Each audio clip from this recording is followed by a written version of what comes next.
జై శ్రీరామ్, వందే మాతరం. హిందూ బంధువులందరికీ నమస్కారాలు. ఇక ఇండియా యొక్క ఎకనామీ మన విత్ రిగార్డింగ్ ఆర్థిక పరిస్థితి గురించి చూసుకుంటే, నరేంద్ర మోడీ కంటే ముందు మన్మోహన్ సింగ్ గవర్నమెంట్, అంతకంటే ముందు అటల్ బిహారీ వాజ్పేయి గారి గవర్నమెంట్. అది 5 ఇయర్స్, అంటే దానిలో 4.5 ఇయర్స్ మాత్రమే పనిచేసిండ్రు. 6 months ముందే బిఫోర్ ఎలక్షన్స్ పోయారు. ప్రజలు మళ్ళీ సంపూర్ణ మెజార్టీ ఇవ్వకపోవడం వల్ల వాజ్పేయి గారు రిజైన్ చేశారు. తర్వాత మళ్ళీ వీళ్ళ యొక్క కాంగ్రెస్ గవర్నమెంట్ వచ్చింది. మన దేశాన్ని భ్రష్టు పట్టించారనే సంగతి మీకు తెలుసు.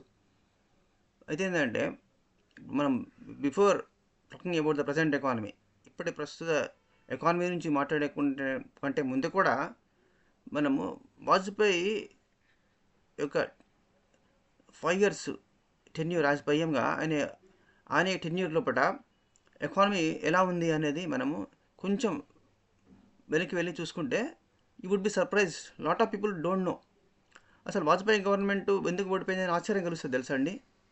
వాజ్పేయి గవర్నమెంట్ 2 కోట్ల ఎలక్షన్స్ కంటే ముందు, తను పిఎం కావడం కంటే ముందు కూడా మేము 2 కోట్ల మందికి ఉపాధి కల్పిస్తాము, ఉపాధి లైవ్లీహుడ్ జీవనాధారం కల్పిస్తాము, ఉద్యోగము వ్యాపారం ఏదో రకంగా మేము సొంతంగా నిలబడేలాగా మేము చేస్తాము అని మాట ఇచ్చారు. దాన్ని నెరవేర్చుకున్నారు. కానీ జనానికి అర్థం కాలే.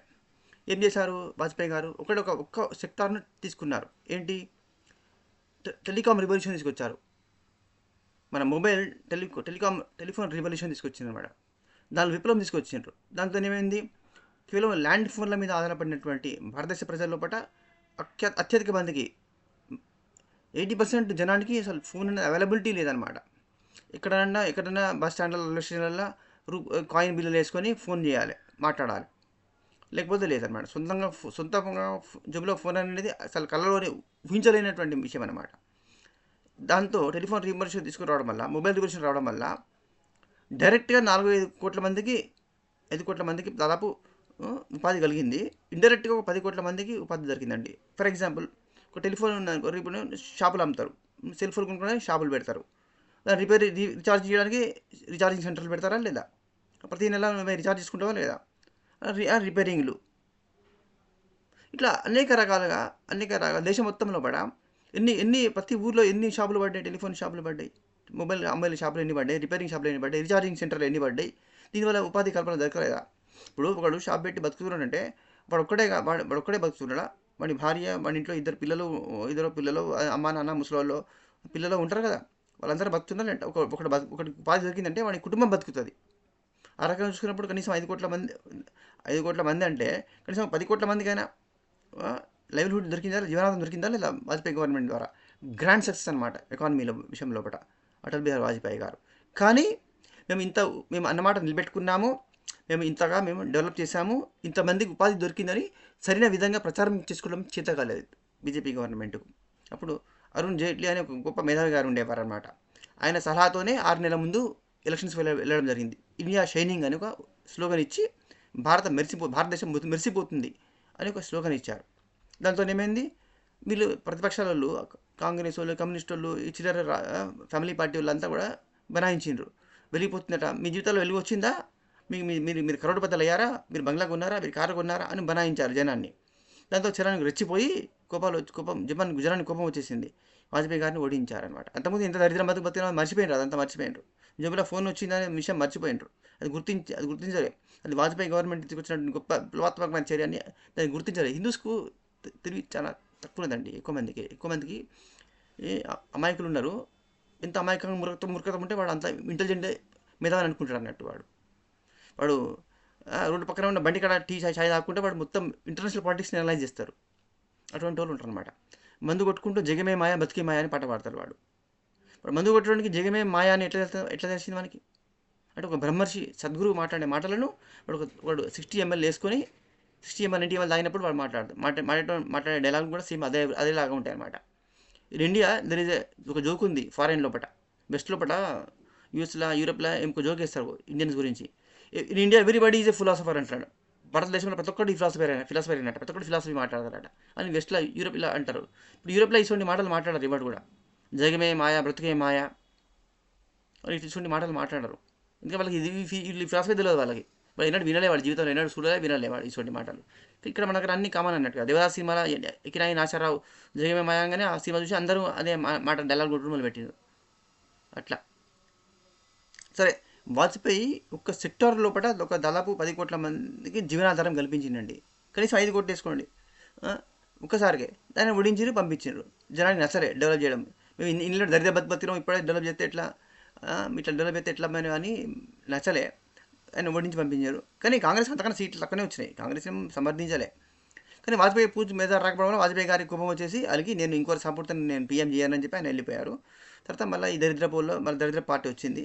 వాళ్ళే 10 ఏళ్ళు మన్మోహన్ సింగ్ అని ఒక బ్రష్ పట్టి ఒక తోలుబొమ్మను పెట్టేసి పప్పెట్ని పెట్టేసి వెనుక నుంచి రిమోట్తోని ఆ యొక్క సోనియా యాంటోనియో మైనో అనమాట. ఆమె రకరకాల పేర్లు ఉంటాయి ఆమెకు. అయితే ఒక ఇటాలియన్ లేడీ మొత్తం దేశాన్ని రిమోట్తో నడిపించింది. దేశాన్ని ఎంత బట్టు పెట్టిండ్రో, ఎంత నాశనం చేసిండ్రో మీకు తెలుసు. మళ్ళీ నరేంద్ర మోడీ గారు ఇప్పుడు ప్రధానమంత్రి అయ్యారు. 10 ఇయర్స్ నుంచి వారు పరిపాలన చేస్తున్నారు. ఆయన ఎకానమీ విషయం వెళ్ళిపోతే ఒక 2-3 విషయాలు మాట్లాడతారు. ఎకానమీ అనేది చాలా పెద్ద సబ్జెక్టు. అది ఒక సిరీస్ చేయాలి. అది వరుస పెట్టి నువ్వు కొన్ని 10 గంటలు వీడియోలు చేసుకుంటా ఒక 20 వీడియోలు చేస్తే తప్ప మనం ఎకానమీ నుంచి మనం ఎక్కువ మాట్లాడలేము. ఒక ఎగ్జాంపుల్ చెప్పాలంటే ఒక ఎపిసోడ్ అవుతుంది. మరి యూట్యూబ్ రూల్ ప్రకారం ఏంటంటే 15 నిమిషాలు దాటిందంటే మనం ఎక్స్ట్రా మనం చేయడానికి వీల్లేదు. లాంగ్ వీడియో చేయాలంటే మనకి ముందు అప్లై చేయాలి, పర్మిషన్ తీసుకోవాలి. దాని యూట్యూబ్లో మనకు ఎన్నో రూల్స్ పెట్టిండు. వాళ్ళకు రూల్స్ ఉంటాయి, మనకు నేషనల్ జాతీయ పథకాలు అన్ని రూల్స్ ఉంటాయి కదా. నేను ఇదివరకు ఒకసారి తిరగకుండా 20 minutes దాటింది నాది, వెంటనే దాన్ని డిలీట్ చేసిండు వాడు. డిలీట్ చేసినాక నాకు మెసేజ్ పెట్టిండు, నీది 15 minutes దాటింది కాబట్టి డిలీట్ చేసినావు అని చెప్పేసిండు వాడు, మెసేజ్ పంపించిండు. అంటే అట్లుంటుంది అన్నట్టు వాళ్ళది. అందుకని టైం చూసుకోవాలి. సరే, 60 కోట్ల మందికి జన్ధన్ జీరో అకౌంట్తో బ్యాంక్ అకౌంట్లో కూడా మనకు బ్యాంక్ అకౌంట్స్ ఓపెన్ చేసిండు మోడీ గారు. అయితే బ్యాంక్ అకౌంట్స్ ఓపెన్ చేయగానే ఏమైంది, దానిలో డబ్బులు వచ్చి పడ్డాయా అని కాంగ్రెస్ వాళ్ళు, కమ్యూనిస్ట్ వాళ్ళు, ఈ ఫ్యామిలీ పార్టీలు, state political parties, family run parties అన్నీ బనాయించినాయి డబ్బులు పడుతున్నాయి అని చెప్పేసి. కానీ దాని ద్వారా ఏమైంది, మోడీ ప్రాక్టికల్ ప్రతి ఒక్కరి చిల్లరగాడు ప్రతి ఒక్కరు కుక్కలా మరిగితే వాళ్ళకి డైరెక్ట్ సమాధానం చెప్పాడు. ఆయన చేతుల ద్వారా సమాధానం చెప్తాడు. ఏం చేసిండు, పెన్షన్లు, సబ్సిడీలు, స్కీములు, ఉజ్వల పథకం, ప్రతి డబ్బులు కూడా డైరెక్ట్గా వాళ్ళ బ్యాంక్ అకౌంట్లో పడ్డాయి. దాంతో ఏమైంది, 10 ఏళ్ళ బట్టి ఒక జిల్లా పరిషత్ ఆఫీస్ పో, నువ్వు రెవెన్యూ ఆఫీస్ పో, కలెక్టర్ ఆఫీస్ పో, నువ్వు ఈ ఆఫీస్ పో, ఎక్కడ పోయినా కూడా వాడు రూపాయి తినడానికి లంచం తిని వీళ్ళని ప్రజలను పించుకు తినడానికి సాధించడానికి ఛాన్స్ లేకుండా పోయింది. అంటే ఏంటిది, డౌన్ లెవెల్ గ్రాస్ రూట్ లెవెల్లో కూడా 60-70% కరప్షన్ తగ్గిపోయిందా లేదా? హై లెవెల్ కరప్షన్ అనేది అట్లా ఉంటుంది. అది సివిల్ బ్యూరోక్రాట్స్ చేసేది లెవెల్ కరప్షన్, అది పూర్తిగా పోతుంది, అది హై లెవెల్. అది కానీ కింది లెవెల్లో అయితే కరప్షన్ అయితే తగ్గిపోయింది కదా. ఇప్పుడు ఇద్దరికి రాజశేఖర రెడ్డి అప్పుడు అనే దేవుడి రాజ్యం అని చెప్పిండు. ఆయన 200 రూపాయలు పెన్షన్ ఇచ్చి దేవుడి రాజ్యం అని చెప్పిండు. నాకు బాగా గుర్తు నాకు. అయితే ఏంటంటే 200 రూపాయల పెన్షన్ కోసం ఒక ముసలమ్మ ఎక్కడి నుంచో ఊరి నుంచి పోయి 2 కిలోమీటర్లు నడుచుకొని వచ్చి అక్కడ ఆఫీస్ దగ్గర పోయి 200 రూపాయలు పెన్షన్ తీసుకుంటే వాడు 50 రూపాయలు పెన్షన్ తీసుకొని 150 రూపాయలు ఇచ్చిండు. మళ్ళీ 50 రూపాయలు ఆమెకు ఛార్జీలకు పోయినాయి. ఆమెకు తను ఉన్న కిరాయి ఇంటికి పోయడానికి, తను ఇంటికాడ పోయడానికి. అంటే ఆమెకు మిగిలింది ఎంత, 100 రూపాయలు అనమాట. మీకు 200 రూపాయలు పెన్షన్ ఇస్తే ఆమెకు మిగిలింది 100 రూపాయలు. అది దేవుని రాజ్యం అన్నట్టు. మరి అమ్మ కూడా ఇలా చచ్చిపోయాడో మీకు చెప్పాలిగా, అది కూడా చెప్పాలి కదా.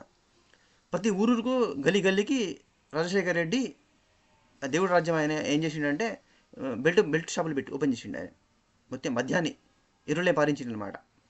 మొత్తం గల్లీకి మద్యం తాగి మీరు హ్యాపీగా ఎంజాయ్ చేయండి, సంతోషంగా బతకండి అని గల్లీ వేసిండు. మద్యం తాగి వాళ్ళ మొగుడు చచ్చాక ఆమె విడో అయిపోతుంది కదా, విధవ అయిపోయింది. విడో ఆమెకు 200 రూపాయల పెన్షన్ రాజశేఖర రెడ్డి శాంక్షన్ చేసి అనమాట. ఇది దేవుడి రాజ్యం అంటే కాన్సెప్ట్. అంటే నువ్వు ఒక మొగాడు తాగి చస్తే వాళ్ళ పిల్లంకు 200 రూపాయల పెన్షన్ ఇస్తే దాన్ని దేవుడి రాజ్యం అంటారు. ఇది కాంగ్రెస్ ముఖ్యమంత్రి యొక్క కాన్సెప్ట్. Please remember it. దీన్ని చెప్పండి. కాంగ్రెస్కు మోడీ గవర్నమెంట్ డిఫరెన్స్ అనేది మీరు జనం ఎవడినాడో చెప్పాలి. నాతోనే ఎలక్షన్స్ అప్పుడు వేరే పార్టీ వాళ్ళు వచ్చి నన్ను కెలుకుతారు, అడిగారు అన్నట్టు. మోడీ గవర్నమెంట్ ఏం చేసింది, బీఆర్ఎస్ ఇంతకాలం చేసింది, కాంగ్రెస్ గవర్నమెంట్ అంతకాలం చేసింది అని చెప్పిండ్రు. చెప్పిన వాళ్ళకి తగిన సమాధానం చెప్పిన అనుకో, మళ్ళీ ఇంకోసారి నోరెత్తకుండా మనం ప్రతి ఒక్కరు చెప్పేటట్టు ఉండాలి. ప్రతి ఒక్క బీజేపీ సపోర్టరు మనము వేరే ఏ హవలేగాడు వచ్చి మనం ఏం క్వశ్చన్ చేసినా కూడా నోరు చూపించే చెప్పు దగ్గరలాగా సమాధానం చెప్పేలాగా మనం ఉండాలి. ఫ్యాక్చువల్గా మనం మనం సబ్స్టాన్షియేట్ చేయాలి. మనం ఆర్గ్యుమెంట్ చేసినామంటే మనం ఒకటి చెప్పినామంటే అది మనం సబ్స్టాన్షియేట్ చేయాలి. మనం we should be able to prove it beyond doubt. అలా చెప్పినప్పుడు ఇంకా నోరు మూసుకుంటారు కదా, మళ్ళీ ఇంకా ఎలా మాట్లాడతారు వాడు. అది దీనివల్ల ఏమైంది, బాగా కరప్షన్ కింది లెవెల్ తగ్గడం వల్ల ఎకానమీ బాగా డెవలప్ అయింది. దాంతో ఏమైంది, బ్యాంక్ ఓపెన్ అయ్యేసరికి లేడీసు వాళ్ళు 500, 1000, 2000 ఎంత ఉంటే అంత సేవింగ్ చేసుకునే పైసలు తెచ్చి బ్యాంక్ అకౌంట్ వేసుకోవడం వల్ల సేవ్ అయినాయి. ఇంట్లో పెడితే వాడు అంతమంది బ్యాంక్ అకౌంట్ లేకపోతే ఇంట్లో పెడితే వాడు సూట్ కేసులు పెడితే చీరలలో వాళ్ళ బీరువాలో చీరల కింద పెడితే వాళ్ళ మొగుడు వచ్చి వెతికి డబ్బులు లాక్కుపోయి తాగేవాడు, వీళ్ళని కొట్టేవాడు. ఇప్పుడు ఇంట్లో డబ్బులు లేకుండా బ్యాంక్ అకౌంట్ వేసరికి డబ్బు సేవ్ అయింది, వాడు తాగి తనులు తినడం అది తగ్గింది. వాడు తాగి తంటాడు కదా, ఆ తనులు తగ్గాయి. అంటే ఏంది, 2 రకాలుగా బెనిఫిట్ అయిందండి. ఆర్థికంగా వాళ్ళు బాగుపడ్డారు, మనీ సేవ్ అయింది, మళ్ళీ ఇంట్లో గొడవలు డొమెస్టిక్ వైలెన్స్ తగ్గింది. దేశవ్యాప్తంగా కూడా గృహాల పట్ల తాగుబోతు మొగళ్ళు ఆడవాళ్ళని హింసించడం అనేది చాలా తగ్గిందనమాట. ఇది ఫ్యాక్చువల్ ఫైండింగ్స్ ఇవన్నీ కూడా. కాకపోతే ఏంటంటే నేషనల్ ఇంట్రెస్ట్లో ఉన్నటువంటి విషయాలను గురించి మన దేశంలోని ఏ media channels, news print papers కానీ, ఎలక్ట్రానిక్ మీడియా కానీ, మెయిన్ బిగ్ ఛానల్స్ అన్నీ కూడా చెప్పవు. ఎందుకంటే వాళ్ళందరూ యాంటీ నేషనల్స్ అనమాట. వాళ్ళు ఎవరికైతే ప్యాకేజ్ ఇస్తారో ఫారెన్ నుంచి ప్యాకేజ్ తీసుకొని వాళ్ళకు సపోర్ట్గా మన దేశాన్ని వ్యతిరేకంగా పనిచేసేటటువంటి ఛానల్స్, న్యూస్ పేపర్స్ అన్నీ కూడా. కాబట్టి మనకి ఈ విషయాలన్నీ రావు. సోషల్ మీడియాలో మనం ఫాలో అవుతున్నాం మనం అందరం కూడా, కానీ ఎంత కవర్ చేస్తారు సోషల్ మీడియా రీచ్ ఎంత ఉంటుంది, చాలా తక్కువ ఉంటుంది కదా, చాలా తక్కువ ఉంటుంది. మన సోషల్ మీడియాలో కూడా ఎన్నో ఉండేటప్పుడు మనం ఏవో కొన్ని చూస్తాం, అన్నీ చూడలేము కదా, అందరూ అన్ని విషయాలు కవర్ చేయలేరు కదా, ఇంపాసిబుల్. అది నాట్ పాసిబుల్. ఎంత టైం స్పెండ్ చేస్తాం మనం, how long you will watch news. దానిలో న్యూస్ చూసినావు అనుకో, అది నిజమో కాదో అబద్ధం తెలియదు, నువ్వు నిజమని నమ్మచ్చు. వాడెవడో మన యాంటీ నేషనల్ కావచ్చు, వాడికి నచ్చిన విధంగా వాడు మిస్ఇంటర్ప్రిటేషన్ చేసి వాడు ఫాల్స్ న్యూస్ ఇస్తాడు వాడు. లేదా నిజమైన న్యూస్ని వాడు దాన్ని మార్చేసి దానికి కారం మసాలా అంటించి కారం మసాలా కలిపేసి దాన్ని కంప్లీట్గా మ్యారినేట్ చేసి చేస్తాడు. అట్లా కూడా జరుగుతుంది అనమాట.